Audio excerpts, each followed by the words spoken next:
जा रही है आप लोग तक? अगर आवाज जा रहा है तो यस बोलेंगे, good morning. Good morning. Good morning. चलो भैया, गुड मॉर्निंग हो गया, तब आगे देखते हम लोग।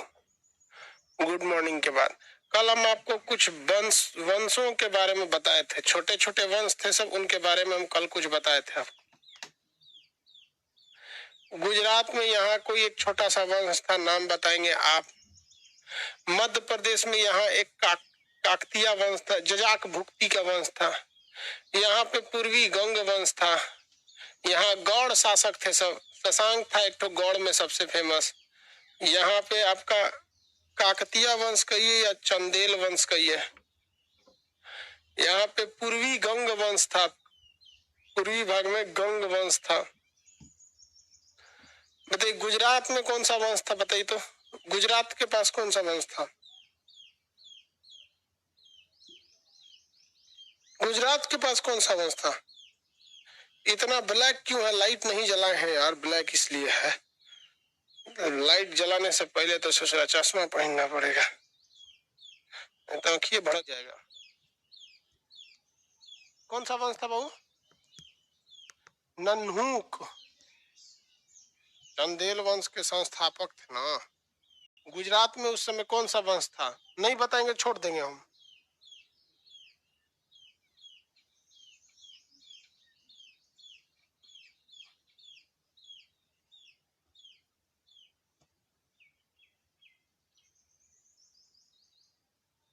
छोड़ देते हैं हम ऐसे ही। अब हमें ही बताए, रिवाइज करना नहीं है आप लोग को तो दिक्कत ना होगा। पूर्वी गंग वंश के संस्थापक के बारे में बताइए। यहाँ 3 मंदिर है बहुत ही ज्यादा फेमस। 3 मंदिर बहुत ही ज्यादा फेमस है। एक है पुरी का मंदिर, जिसको कहते हैं जगन्नाथ मंदिर, जगन्नाथ मंदिर। दूसरा कोणार्क में फेमस है सूर्य मंदिर। भुवनेश्वर में प्रसिद्ध है। भुवनेश्वर में कौन सा प्रसिद्ध है? लिंगराज मंदिर। लिंगराज मंदिर भुवनेश्वर में कौन सा है? लिंगराज मंदिर। समझ में आ गया कि नहीं आ गया? आनंद वर्मन, हाँ वेरी गुड, संस्थापक थे आनंद वर्मन। इन्होंने पुरी में कौन सा मंदिर बनवाया था? आनंद वर्मन ने। आनंद वर्मन इन्होंने पुरी में बनवाया था जगन्नाथ मंदिर। कोणार्क का सूर्य मंदिर नरसिंह प्रथम। नरसिंह प्रथम। कोणार्क का सूर्य मंदिर नरसिंह प्रथम। अब बताइएगा भुवनेश्वर का लिंगराज मंदिर किसने बनवाया? जल्दी जल्दी, भुवनेश्वर का लिंगराज मंदिर किसने बनवाया?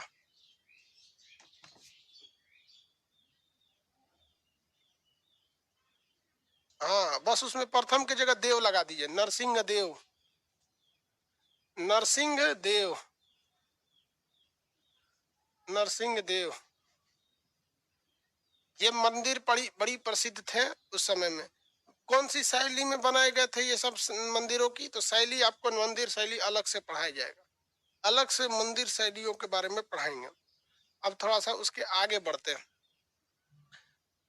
छोटे छोटे राजवंश बहुत ज्यादा टुकड़ों में टूट गए थे। जब तक राजपूत काल आए, आपको 6 छोटे छोटे वंशों को देखना।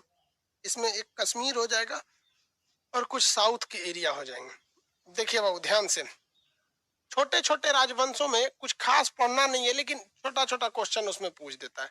एक तेलंगाना के पास वारंगल पूछ देगा, उसके बाद आपका होयसल वंश पूछ देगा, यादव वंश पूछ देगा, ये सब छोटा छोटा होता है। तो यहाँ हो गया तेलंगाना। तेलंगाना था, अभी तो तेलंगाना एक अलग राज्य बना 2014 में। उस समय तेलंगाना में की राजधानी वारंगल हुआ करती थी। उस समय तेलंगाना की राजधानी वारंगल हुआ करती थी। तेलंगाना की राजधानी उस समय वारंगल थी, और ये उस समय तेलंगाना जो था काफी धनी मनी राज्यों में इसकी गिनती होती थी। तेलंगाना में, तेलंगाना की गिनती बहुत बेहतरीन धनी मनी राज्य में होती थी। तो यहाँ हम लिख देते हैं तेलंगाना। तेलंगाना उस समय राजधानी क्या थी भैया इसकी? वारंगल थी। तेलंगाना की राजधानी थी वारंगल। तेलंगाना नक्शा में भी वारंगल पढ़ा दिए हैं। राजधानी वारंगल, वारंगल थी। यहाँ वंश कौन सा था? काकतिया,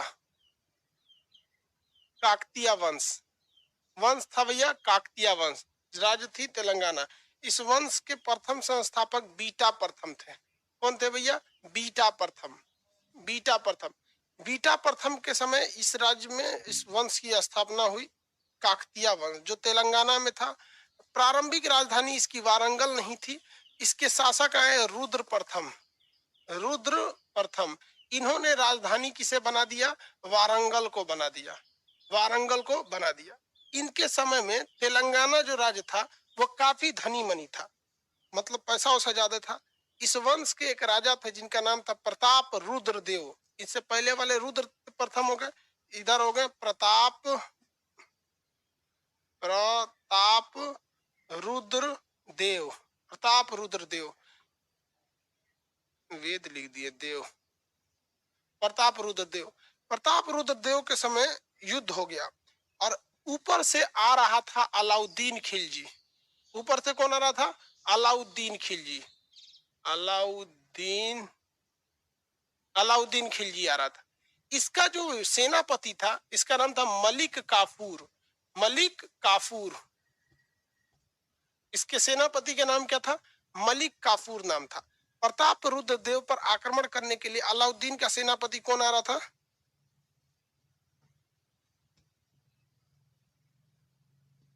सेनापति का नाम बताइए। मलिक काफूर। देखिए अलाउद्दीन जो था खुद कभी युद्ध लड़ने नहीं जाता था। अगर आप चित्तौड़ के युद्ध को छोड़ दीजिए, चित्तौड़ के युद्ध को छोड़ दीजिए, तो राजा बनने के बाद अलाउद्दीन जो है अपने सेनापतियों को भेजता था, खुद नहीं जाता था बल्कि अपने सेनापतियों को भेजता था, जिसमें सबसे महत्वपूर्ण सेनापति उसका मलिक काफूर था, जिसे 1000 रुपए में खरीदा गया था, हिजड़ा था ये, तो इसे भेजा गया।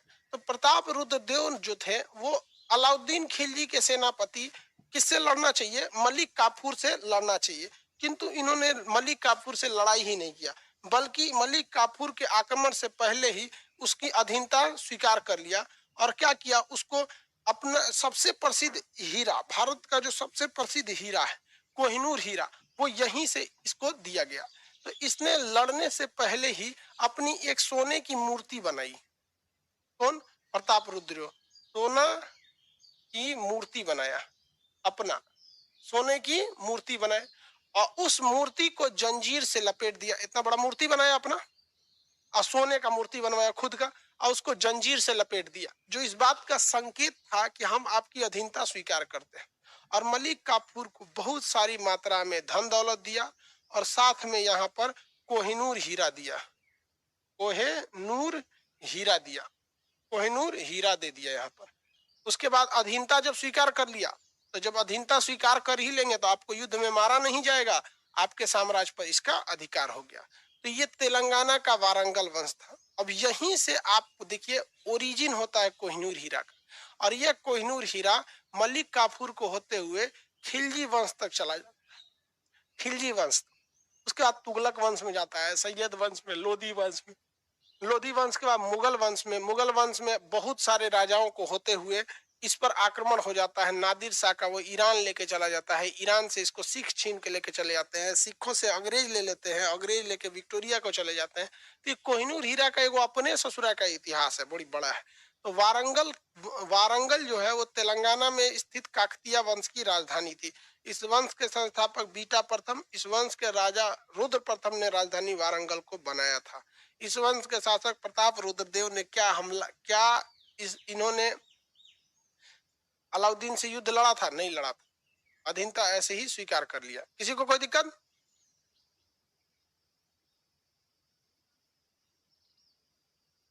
कह रहा है कि सर नाम तो बहुत खतरनाक रखा था, प्रताप रुद्रदेव।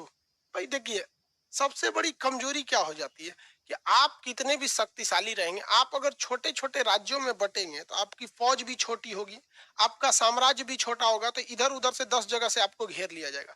फिर आप बहादुर होने के बावजूद भी आपके पास जीत बहुत कम होगी।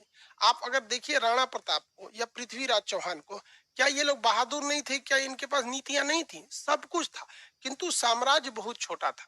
साम्राज्य छोटा होने की वजह से ना ही सेना बड़ी हो पाई, ना ही हथियार एडवांस हो पाए, ना ही पैसे के मामले में हो पाया। तो युद्ध में बहुत ज्यादा चीजों की जरूरत है। अगर साम्राज्य बड़ा रहेगा, अब जैसे चाइना को देखिए ना, कितना ओर से घेरिएगा चाइना को, इतना बड़ा है। और सिंगापुर इतनी चुकी है, सोचो किधरों से घेरेंगे, घेराएगा कौन चीज, इतनी देर में चल जाएगा। तो साम्राज्य भी मायने रखता है। इतना समझ में आ गया। अब इसके बाद हम देखते हैं यादव वंश। कौन सा वंश? यादव वंश। ये हो गया वारंगल का काकतीय वंश। इसके बाद हमको देखना है यादव वंश, दूसरा नंबर वंश यादव वंश। ये महाराष्ट्र के दक्षिणी भाग में था। ये मेनली साउथ महाराष्ट्र में चल रहा था, कर्नाटक महाराष्ट्र के पास, यहाँ पे चल रहा था यादव वंश। इस वंश की जो राजधानी थी यादव वंश की, वो थी देवगिरी। देवगिरी। देवगिरी का बदला हुआ नाम कोई बता सकता है? देवगिरी का आप में से कोई आइडिया? देवगिरी का नाम बदला गया था, और देवगिरी का नाम बदल दिया गया, और ये दिल्ली सल्तनत के तुगलक वंश के समय में इसको बदला गया था। इस बता सकते हैं इसका नाम बदला हुआ?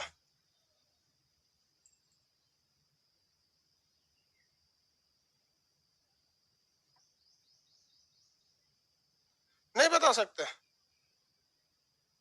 अरे यार बताओ, सोचो सोचो।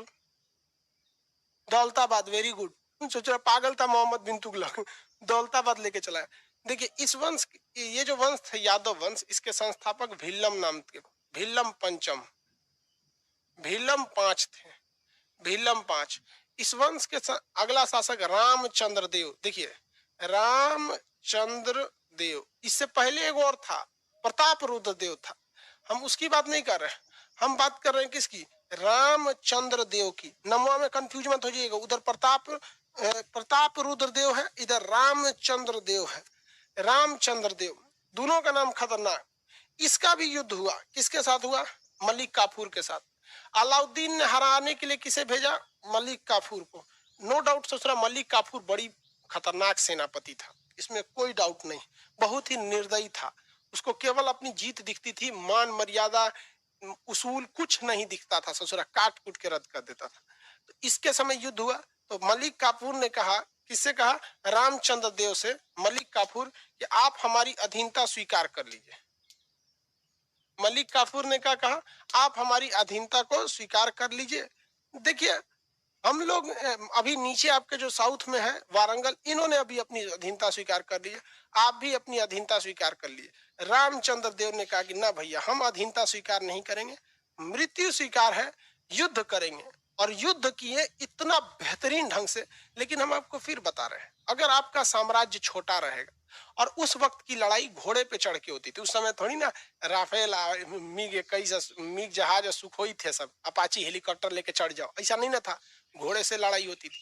तो साम्राज्य छोटा होने की वजह से ये चारों ओर से घिर गए थे, और घिरने के बावजूद इन्होंने मलिक काफूर की अधीनता को स्वीकार नहीं किया। लेकिन भले पराजित हो गए तो क्या हुए, लेकिन मलिक काफूर की अधीनता को स्वीकार नहीं किए। इसमें ये क्या हो गए भैया? पराजित, पराजित हो गए। मलिक काफूर ने पराजित कर दिया। लेकिन मलिक काफूर जब पकड़ के लाए इनको, तो मलिक काफूर को लगा कि डरे कांपेगा कि भैया हम हार गए। कि प्रताप रामचंद्र देव थोड़ा भी नहीं डरा मलिक काफूर से, एकदम डट के खड़ा रहा। मलिक काफूर ने बोला कि भाई काट उठ दिया जाए, सर काट दे। कहा कि भाई तुम जीते हो, युद्ध तुम जीते हो, तुम्हारा जो मन करो, युद्ध में हमारी सेना उतनी बड़ी नहीं, साम्राज्य उतना बड़ा नहीं। तो यह संदेश मलिक काफूर ने अलाउद्दीन खिलजी को दिया। इसे जरा कज ने कौन राजा हार गया तब वो डट के खड़ा है, देख रहे हैं करा, मन करता है करा कि हम इतना काटे जिसका कोई हद नहीं। अलाउद्दीन खिलजी ने कहा कुछ नहीं करो, उसको ससम्मान लौटा दिया जाए, उसको एक छोटे से जगह पे क्षेत्र दे दिया जाए। तो इन्हें एक जागीरदार बना दिया गया। इनकी बहादुरी को देख के अलाउद्दीन खिलजी ने इन्हें एक जागीरदार, एक छोटा सा एरिया दे दिया। कहा कि आप यहाँ के हमेशा के लिए शासक रहेंगे। यहाँ पर देवगिरी के पास इन्होंने दे दिया, कहा कि यहाँ आपको नहीं छेड़ा जाएगा। लेकिन भैया अलाउद्दीन खिलजी कह रहा है कि हमारा भी अपना शौक है कि पूरा बड़का राजा बनेंगे यहाँ पर। तो बहुत बहादुरी से लड़े थे, और बाद में धीरे धीरे इस साम्राज्य पर किसका अधिकार हो गया? अलाउद्दीन खिलजी ने दिल्ली सल्तनत में इसे मिला लिया। समझ में आ रहा है कि नहीं आ रहा? क्या बोल रहे हैं बाबू?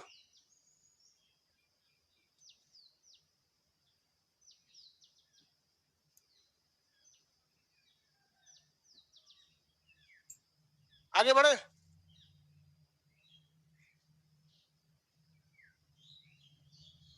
कोई दिक्कत? जागीरदार का मतलब क्या होता है? जागीरदार माने आप उस गांव, वो गांव आपको दे दिया जाएगा। जागीरदार का मतलब वो गांव आपको दे दिया जाएगा और उस गांव का एक तरह से समझिए कि सारा प्रशासन आपके पास रहेगा, लेकिन बहुत बड़ा एरिया नहीं रहेगा।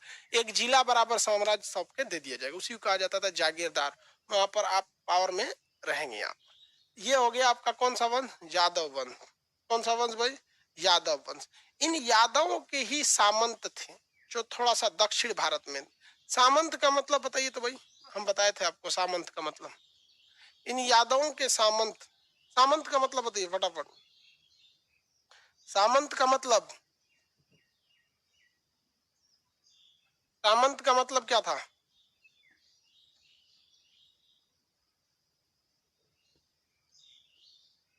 मंत्री, हाँ मंत्री थे सब वहां पे। सामंत का मतलब था मंत्री। एक आदमी कह रहे कि सर समझ में नहीं आ रहा है, तो भाई आप शुरू से क्लास नहीं किए होंगे, क्योंकि सब आपस में कनेक्टेड है। अब मान के चलिए कोई नया एडमिशन लिया, बीच में घुस जाएगा, उसके लिए है कि भाई आप शुरू से देखते आइए, आपको समझ में आएगा। अब मान के चलिए हम बोल रहे हैं सामंत, आपको पता ही नहीं है सामंत, तो सामंत समझने में तो दिक्कत होगा ही, जेन्युइन है कि दिक्कत होगा वहां पर सामंत समझने में। इसी के सामंत थे होयसल वंश। होयसल वंश, होयसल वंश, यह वंश था होयसल वंश। द्वार समुद्र राजधानी थी। होयसल वंश की राजधानी द्वार समुद्र। होयसल वंश की राजधानी द्वार समुद्र। अलाउद्दीन खिलजी ने लाख कोशिश किया कि होयसल वंश को जीतकर अपने में मिला लिया जाए, लेकिन ये बार बार साउथ में होने की वजह से भाग जाता था। अलाउद्दीन खिलजी को इसे जीतने में सफलता नहीं मिल पा रही थी। इसकी राजधानी द्वार समुद्र थी। विष्णुवर्धन जो थे वो इसके संस्थापक थे। विष्णुवर्धन, इनका वेल्लूर में बहुत प्रसिद्ध मंदिर है विष्णुवर्धन। विष्णुवर्धन, विष्णुवर्धन वेल्लोर में, वेल्लोर में इनका प्रसिद्ध मंदिर है। आप वेल्लोर के मंदिर का नाम बता सकते हैं? ये कई बार पूछा है। वेल्लोर का सबसे प्रसिद्ध मंदिर है, आप मंदिर का नाम बताइए।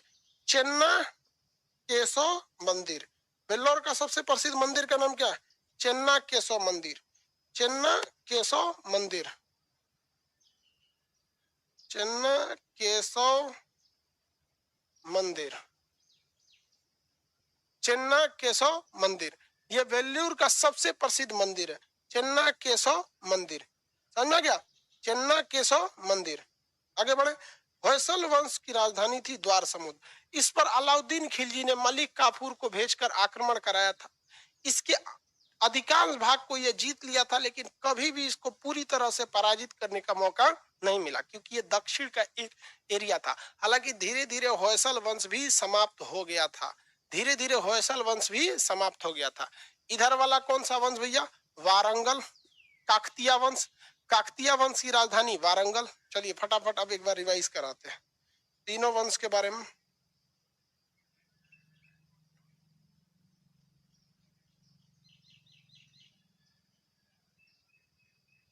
तीनों वंश के बारे में एक रिवाइज करा देते हैं। यहाँ पर हम आपको बता, के फॉर काकतिया वंश। काकतिया वंश के संस्थापक अगर पूछेगा तो बीटा प्रथम। काकतिया वंश के संस्थापक बीटा प्रथम। दूसरा शासक रुद्र प्रथम। तीसरा शासक प्रताप रुद्रदेव। प्रताप रुद्रदेव ने कोहिनूर हीरा मलिक काफूर को दे दिया और मलिक काफूर की अधीनता को स्वीकार कर लिया। बताइए काकतिया वंश की राजधानी क्या थी? वारंगल। काकतिया वंश की राजधानी वारंगल। काकतिया वंश का वह राजा जिसने अपनी राजधानी वारंगल को बनाया था। काकतिया वंश का वह राजा जिसने अपनी राजधानी वारंगल को बनाया था। फटाफट बताइए। काकतिया वंश का वह राजा जिसने अपनी राजधानी वारंगल को बनाया था। शुरुआत से ही तो राजधानी वारंगल थी नहीं। फटाफट।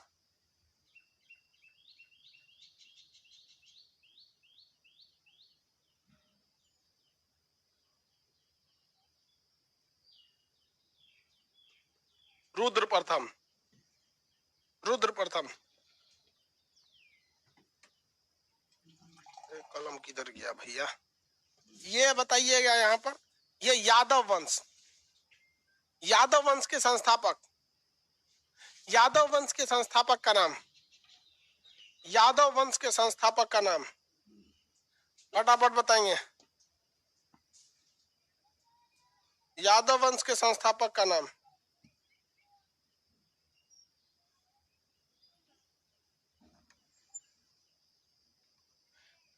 भिल्लम 5, भिल्लम 5।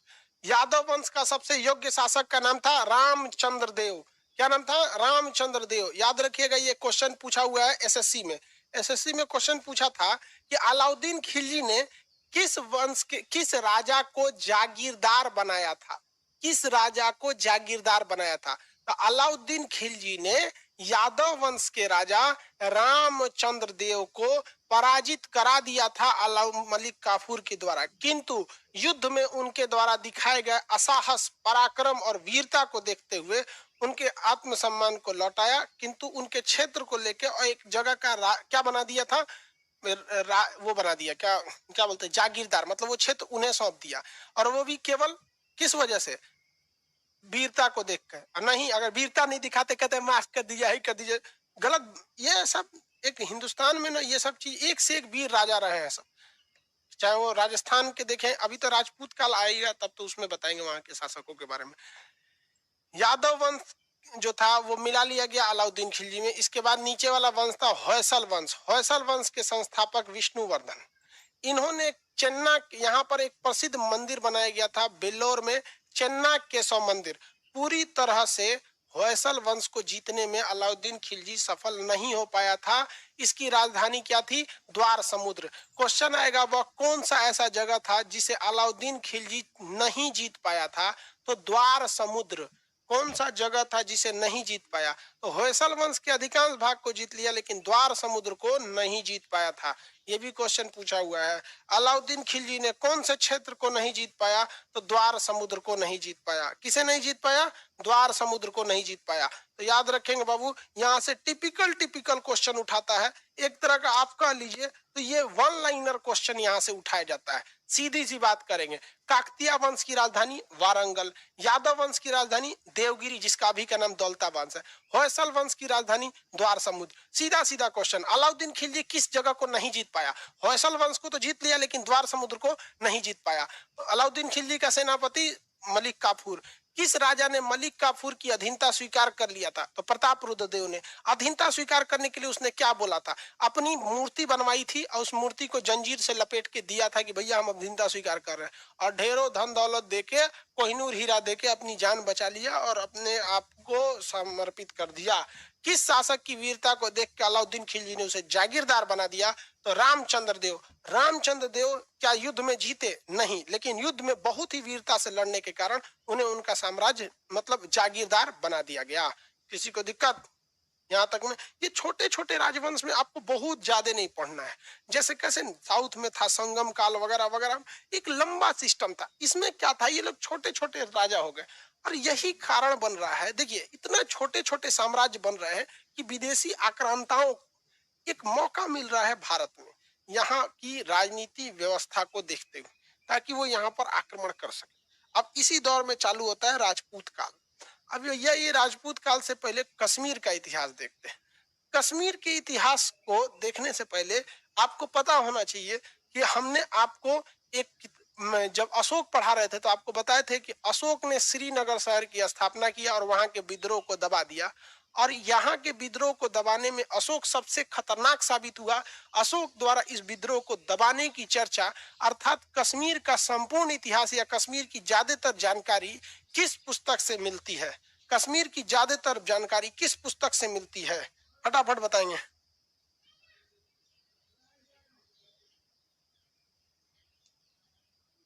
काला वाला पीडीएफ भी प्रिंट आउट निकल जाएगा। फटाफट बताइए किस पुस्तक से मिलती है? इसके बारे में हम थोड़ा सा जानकारी आपको दे चुके हैं।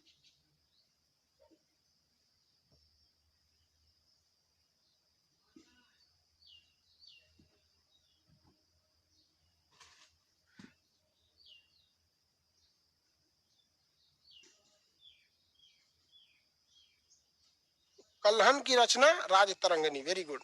कल्हन नामक व्यक्ति की पुस्तक राजतरंगिणी से मिलती है।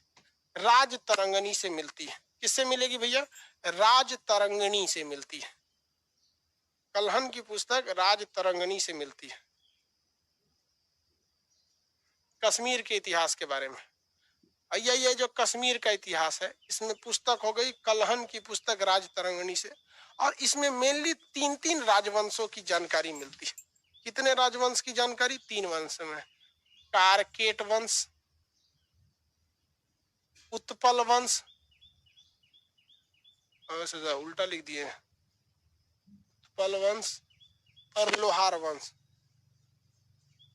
उत्पल वंश और लोहार वंश। इससे हमें कश्मीर के बारे में जानकारी मिलती है। फिर से वही बात, इसमें कोई बहुत बड़ा योग्य शासक नहीं रहा जिनका साम्राज्य बड़ा हो सके। जैसे आप प्राचीन इतिहास पढ़ रहे थे तो आपको एक राजाओं का एक फैमिली देखने को मिलती होगी। जैसे चंद, भले छोटा सा था बिंबिसार, जिसने किस वंश की स्थापना किया था? हर्यंक वंश की। लेकिन एक था ना बिंबिसार, अजात शत्रु, दुनिया भर के थे सब उसमें राजा, सब उदयन वगैरह वगैरह।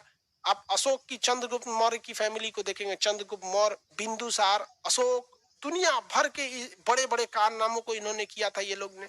चाहे आप दक्षिण भारत के अंतिम पड़ाव में देखिएगा, हर्षवर्धन के साम्राज्य को किस तरह से प्रभाकर वर्धन के ने अपने पूरे साम्राज्य के लिए इतने बड़े क्षेत्र को कब्जा किया। चाहे वो शशांक को मारना हुआ, हर्षवर्धन के सिंहासन पर बैठना हो गया, बड़ा बड़ा काम को इन्होंने किया था। तो एक वो दौर था जहां पर राजाओं की फैमिली बड़ी थी, प्रतापी राजा थे सब। गुप्त वंश को देखिएगा तो भारत का स्वर्ण काल कहा जाता है गुप्त वंश। उस समय किसी चीज की कमी नहीं होती थी भारत में, चाहे वो शिक्षा हो, शास्त्र हो, युद्ध हो या फिर व्यापार हो, हर चीज पर कब्जा था। लेकिन जैसे जैसे हम लोग 8वीं, हर्षवर्धन की मृत्यु होती है 7वीं शताब्दी में, हर्षवर्धन की मृत्यु के बाद दो चीजें होती हैं। देखिए क्या होता है, पैरेलली दो चीज होती है। यहाँ 6वीं से 7वीं शताब्दी में यहाँ हर्षवर्धन की मृत्यु हो जाती है, तो भारत छोटे छोटे टुकड़ों में बंटने लगता है। कोई बढ़िया शासक नहीं बच गए, जहां तहां छितरा उतरा के रह गए यहाँ पर। और सेम इसी समय अरब में इस्लाम का उदय हो रहा था। आपको ही पता है 622 ईस्वी के बाद इस्लाम का उदय होने लगा। वहां से अब ये लोग जो थे इस्लामिक, जो उस समय के वहां के राजा थे, इन सबों को अपना जो उस समय के अपना एरिया था, तो हर राजाओं को अपना अपना क्षेत्रफल विस्तार करना रहता है। तो ज्यादातर शुरुआती भाग में अरब वाले इसी साइड भागे थे सब। लेकिन इसमें मोहम्मद बिन कासिम, गजनबी, गौरी, बाबर, ये लोग, ये सब जो थे सब, ये सब इस कमजोर स्थिति का फायदा उठाकर इधर आने का प्रयास करने लगे थे सब। और 7वीं सदी में इधर हर्षवर्धन मरा, इधर भारत पर पहला मुस्लिम आक्रमण हो गया। धीरे धीरे गजनवी, गौरी, ये हमारे साम्राज्य के पतन का न्योता था यहाँ पर। तो हम लोग पहले इसको देख लेते, उसके बाद राजपूत काल को देखते हैं। कल्हन की पुस्तक राज्य तरंगिणी से 3 वंश की जानकारी मिलती है। कौन कौन वंश की जानकारी मिलेगी भैया? कारकेट वंश, उत्पल वंश, लोहार वंश। कारकेट वंश, उत्पल वंश और लोहार वंश। समझ में गया? राजेंद्र चोल से गलती हो गया था, सही करे पूरा हथियार लेता तो ज्यादा सही रहता है हम लोग के ऊपर। मार सोच रहा इधर इंडोनेशिया ले तो गईबे किया था, लेते आया रहता इंडोनेशिया। हम लोग का चाइना से तब लड़ाई होता, चाइना कहता दक्षिणी चीन सागर मेरा है, हम लोग कहते सोच रहा हम लोग का है।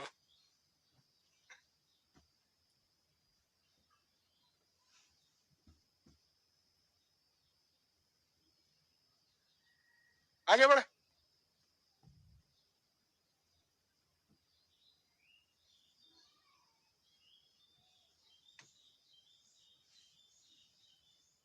सर क्या उस समय तक इस्लाम धर्म को रोका जा सकता था? देखिए उस समय की जब हिस्ट्री पढ़ाएंगे तब आपको खुद धीरे धीरे चीज समझ में आने लगेगी कि देश चलाने के लिए थोड़ा थोड़ा सा मतलब हर चीज का होना जरूरी है। कहीं ना कहीं हम लोग भी कॉम्प्रोमाइज करते हैं किसी आत्मनिर्भर न होने की वजह से। अब ये जो कश्मीर का इतिहास है या फिर ये है, इसको अब हम कल पढ़ाएंगे, आज ज्यादा मन नहीं है पढ़ाने का। हाँ सच बात, अखियां ज्यादा लाल हो गया है, दिख रहा है, देखने में दिक्कत हो रहा है। आज इतना ही रहने देते हैं, ढेर जोर जार देंगे तो उतना बढ़िया से बोलेंगे नहीं, ना बढ़िया से बोलेंगे तो दिक्कत हो जाएगा।